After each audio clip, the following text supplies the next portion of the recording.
In today's video, I'm going to teach you how to add chapter markers to a video in PowerPoint. Chapter markers in PowerPoint are called bookmarks, and they're perfect for navigating long demos, lectures, or tutorials. They let you jump to key moments quickly during editing and make it easier to cue the right parts when you present. Let's walk through the process clearly so you can set them up with confidence.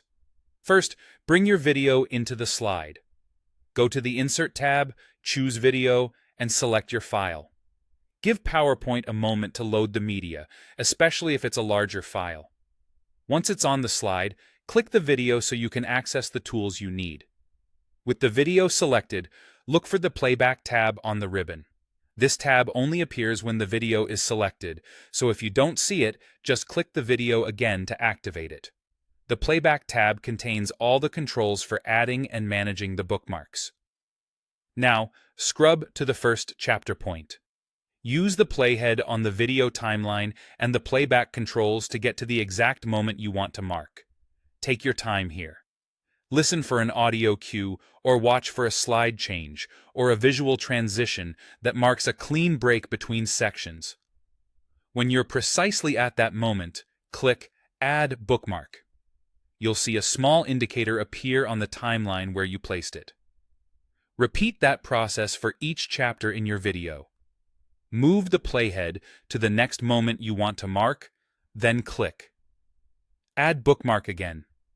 As you add more, those tiny markers on the timeline become your chapter map.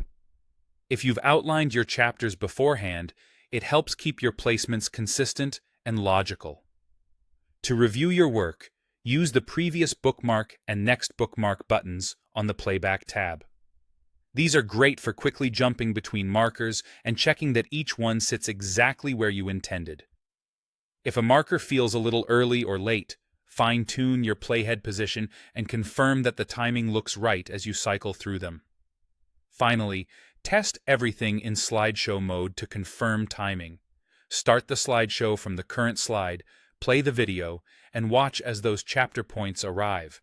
This real-time preview helps you verify that your markers align with your presentation flow and the pace of your narration. That's all there is to it. Insert your video, open the Playback tab, place bookmarks at each chapter start, use the navigation buttons to move between them, and test in slideshow to confirm timing. With these markers in place, presenting complex content becomes smoother and more engaging.